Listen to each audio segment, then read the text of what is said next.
اور مجھے سب سے زیادہ تسلی صرف ایک چیز سے ملتی ہے، میری دوست، کیونکہ میں جانتی ہوں اگر میں اکیلی ہوتی تو شاید لوگ کہتے کہ مجھے کوئی وہم ہوا ہے، لیکن اس نے بھی وہی دیکھا، اس نے بھی وہی محسوس کیا۔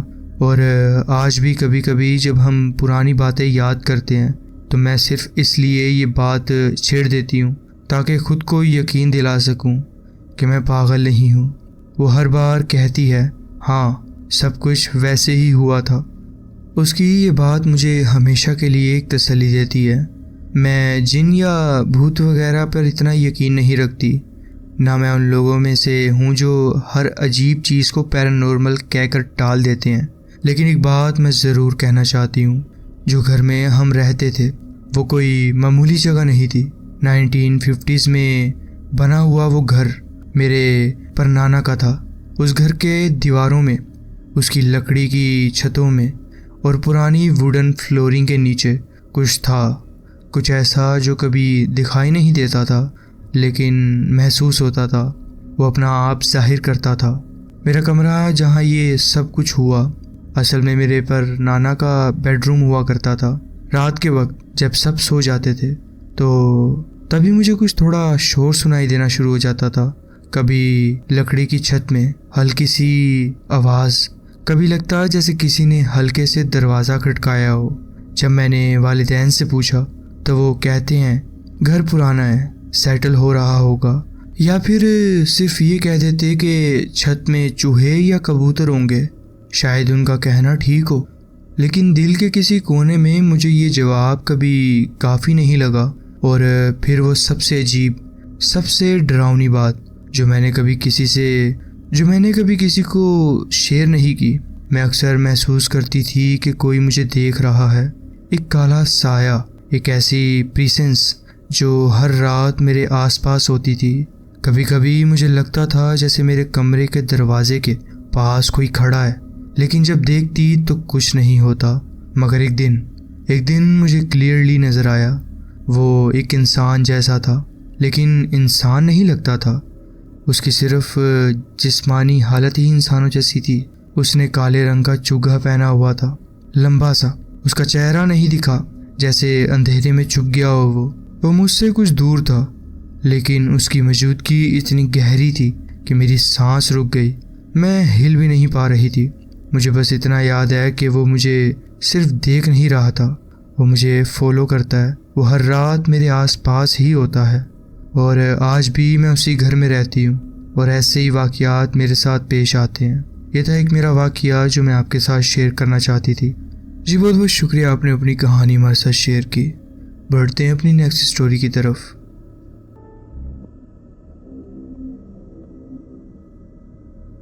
السلام علیکم، میرا نام ارسلان ہے۔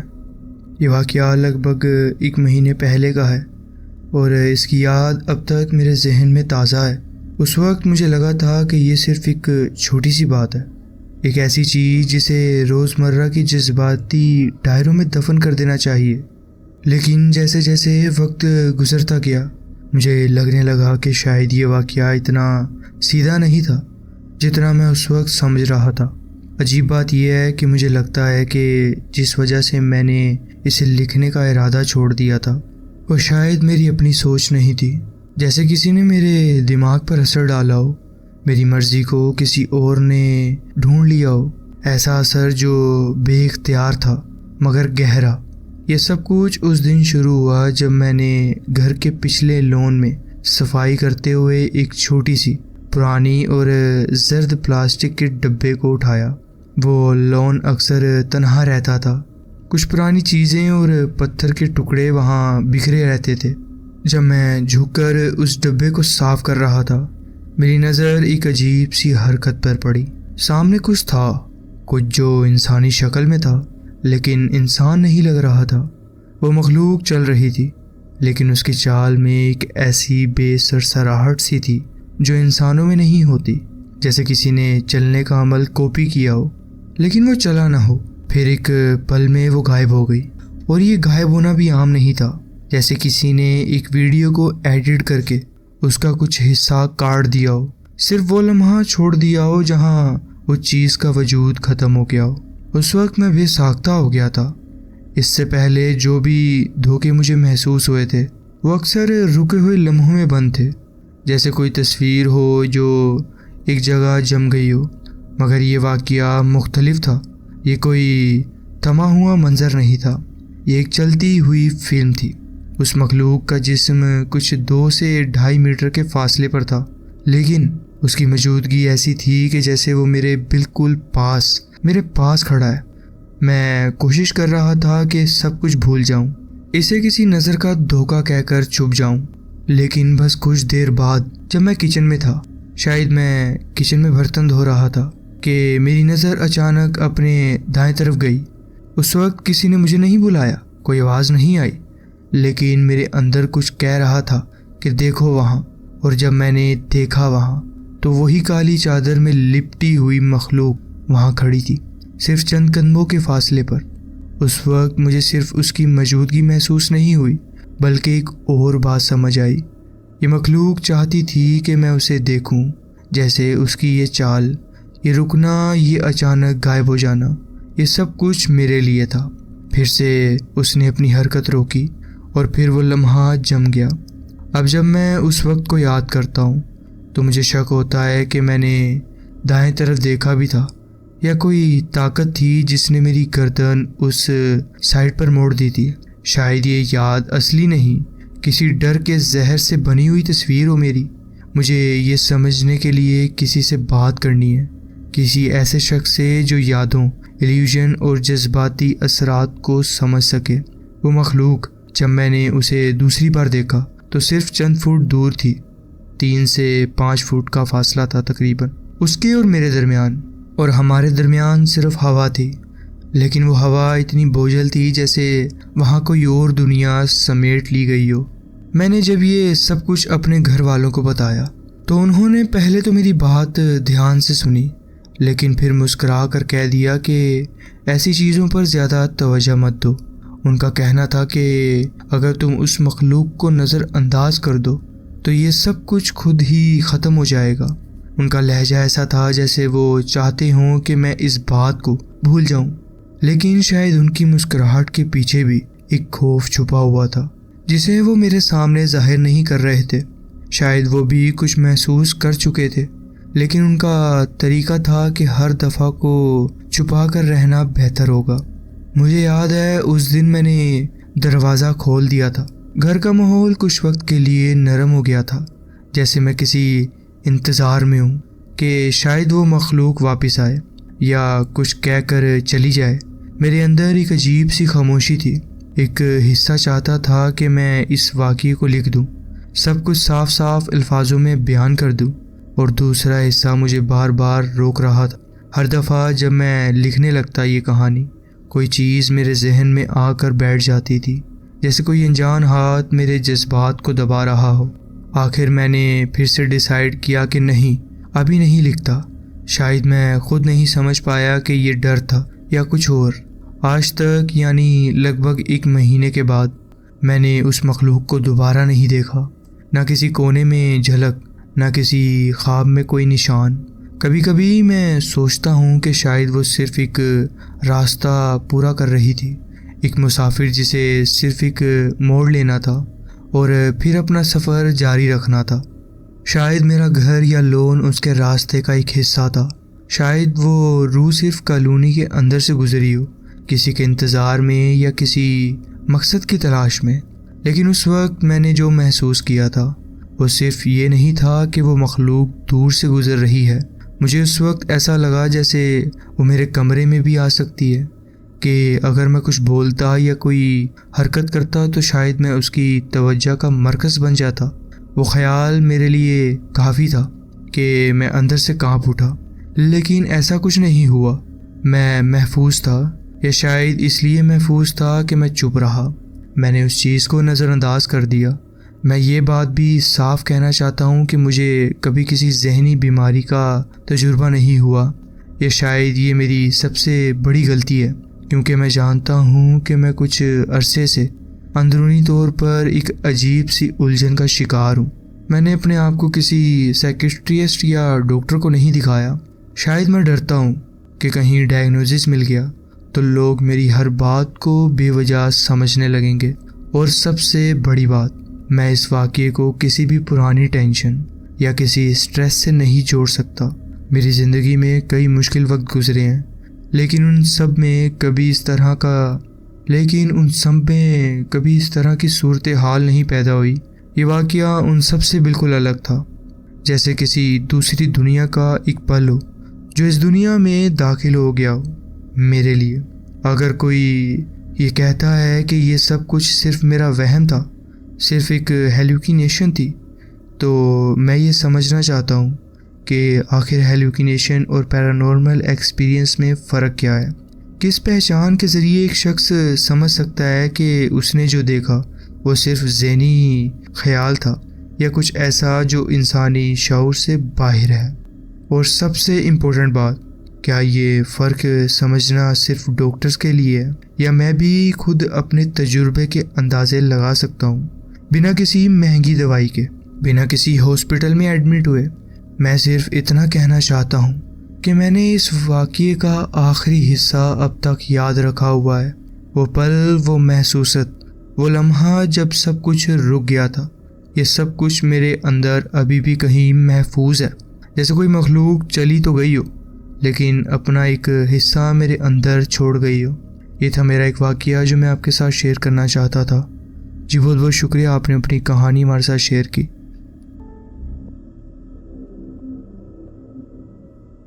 السلام علیکم، میرا نام فوزان ہے۔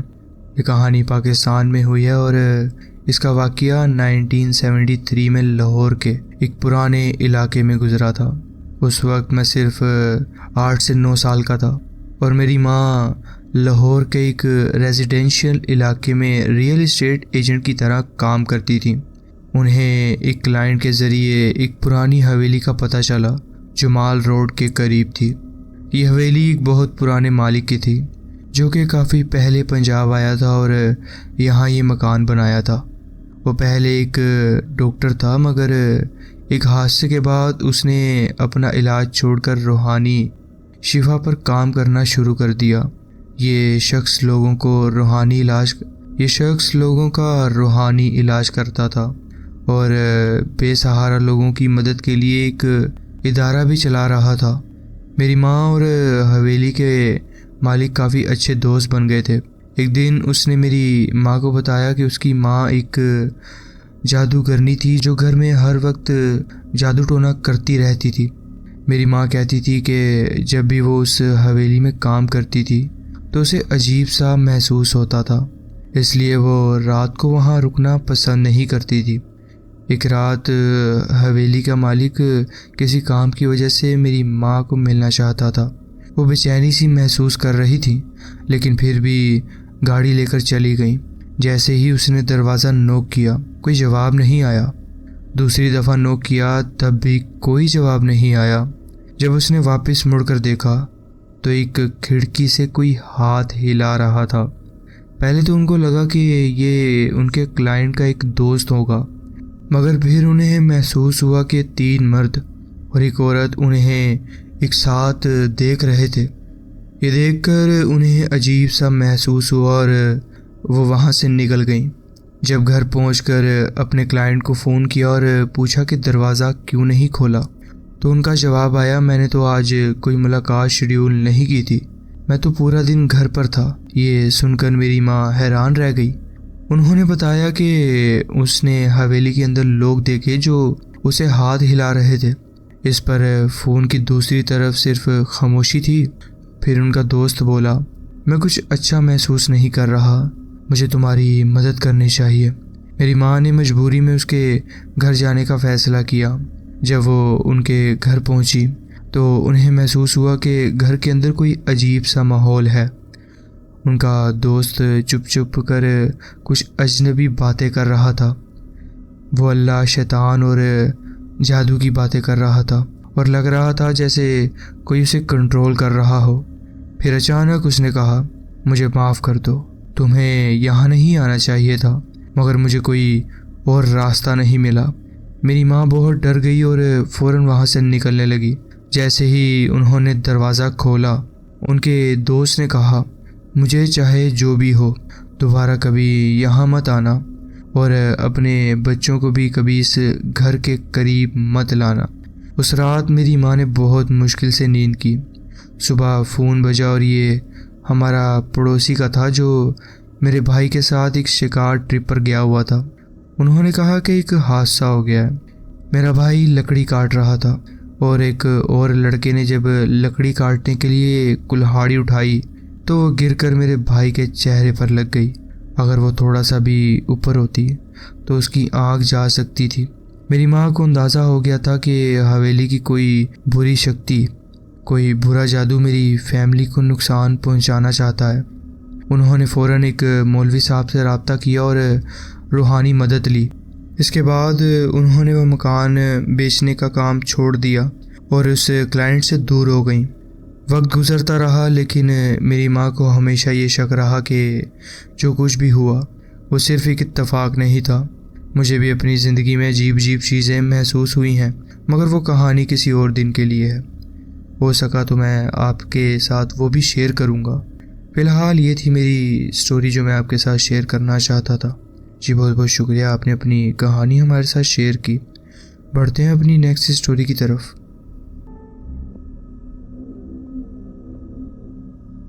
السلام علیکم، میرا نام احمد ہے اور یہ واقعات میرے اپنے نہیں ہیں۔ یہ میری والدہ کے ساتھ اس وقت ہوئے جب میں صرف ایک بچہ تھا۔ 2002 میں میرے نانا کا انتقال ہو گیا تھا پھیپھڑوں کے کینسر کی وجہ سے، جو پورے خاندان کے لیے بہت بڑا دھچکا تھا، خاص طور پر میری نانی کے لیے۔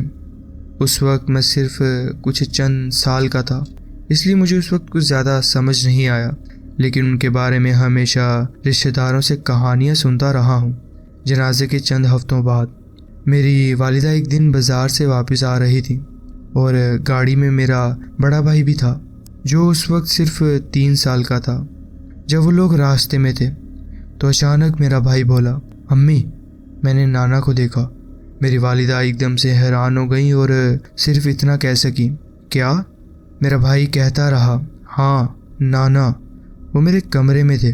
میری والدہ اس بات پر چپ رہیں اور پورے راستے کچھ نہیں بولا۔ انہوں نے پہلے تو یقین نہیں کیا۔ کچھ مہینے بعد میری والدہ ڈرائنگ روم میں بیٹھی ہوئی تھی اور میں فرش پر اپنے کھلونوں سے کھیل رہا تھا۔ میری والدہ کچن گئیں تاکہ میرے لیے کچھ کھانے کو لا سکیں، لیکن چند ہی سیکنڈ بعد انہوں نے میری ہنسی کی آواز سنی۔ جب وہ واپس آئی تو مسکراتے ہوئے پوچھا، بیٹا کس پر ہنس رہے ہو آپ؟ لیکن جو انہوں نے دیکھا اس سے وہ ایک پل کے لیے رک گئیں۔ میں ہنستا جا رہا تھا اور اپنے دونوں ہاتھ اٹھا کر اس طرح ہل رہا تھا جیسے کوئی مجھے گود میں اٹھانے والا ہو۔ میری آنکھیں اوپر کسی کو دیکھ رہی تھیں، جیسے کمرے میں کوئی اور بھی ہو۔ میری والدہ نے فوراً مجھے اٹھایا اور مجھے کچن میں لے گئیں۔ 1 سال بعد میری نانی کچھ دن کے لیے ہمارے گھر رہیں۔ ایک دن بیٹھے بیٹھے جب میرے نانا کا ذکر آیا تو وہ رونا شروع ہو گئیں۔ ان کے لیے ابھی تک یہ سب قبول کرنا مشکل تھا۔ اسی وقت میرا بھائی جو اب 4 سال کا ہو چکا تھا اپنے کمرے سے آیا اور بولا، نانی رونا مت، نانا نے کہا ہے کہ سب ٹھیک ہو جائے گا۔ میری والدہ فوراً بھاگتی ہوئی میرے بھائی کے کمرے میں گئیں۔ وہ کہتی ہیں کہ انہوں نے وہاں ایک ہلکی روشنی میں گھرا ہوا ایک دھندلا سا سایہ دیکھا تھا۔ جب میری والدہ نے اس سائے کو پکارا تو وہ روشنی دھیرے دھیرے غائب ہو گئی۔ جب وہ واپس آئیں تو انہوں نے نانی کو تسلی دی کہ سب ٹھیک ہے، کیونکہ وہ ان کا دکھ اور نہیں بڑھانا چاہتی تھی۔ اس کے بعد ایسا کوئی واقعات دوبارہ نہیں ہوا۔ میری والدہ آج بھی یقین کرتی ہیں کہ ان کے والد کی روح ہمارے آس پاس ہی ہے، جب تک میری نانی ان کے انتقال کو قبول نہیں کر لیتی، اور جیسے ہی انہوں نے اپنے دل سے یہ دکھ نکال دیا تبھی وہ روح آگے بڑھ گئی۔ عجیب بات یہ ہے کہ میں بھی اپنی والدہ کی بات پر یقین رکھتا ہوں، وہ ایسے مذاق یا جھوٹ نہیں بولتی، اور میں یہ کہنا چاہتا ہوں کہ میں کچھ بہت زیادہ ان چیزوں پر یقین نہیں رکھتا، لیکن مجھے لگتا ہے کہ جو مر جاتے ہیں وہ کبھی مکمل طور پر نہیں جاتے، ان کا کوئی نہ کوئی حصہ ہمیشہ ہمارے ساتھ رہتا ہے اور ہمیں یہ محسوس کرواتا ہے کہ وہ ہمیشہ کے لیے ہم سے جڑے ہوئے ہیں۔ یہ تھا میرا واقعہ جو میں آپ کے ساتھ شیئر کرنا چاہتا تھا۔ جی بہت بہت شکریہ، آپ نے اپنی کہانی ہمارے ساتھ شیئر کی۔ تو جی فرینڈز، یہ تھی آج کی سٹوریز۔ آپ کومنٹس میں ضرور بتائیں کہ آپ کو یہ سٹوریز کیسی لگیں۔ اگر آپ کو یہ سٹوریز اچھی لگی ہوں تو ویڈیو کو ضرور لائک کیجیے اور چینل کو ضرور سبسکرائب کیجیے اور بیل آئیکن کو ضرور پریس کر لیجیے تاکہ آگے آنے والی کہانیاں ویڈیوز آپ سے مس نہ ہوں۔ اپنا خیال رکھیں اور ملتے ہیں نیکسٹ ویڈیو میں۔ اللہ حافظ۔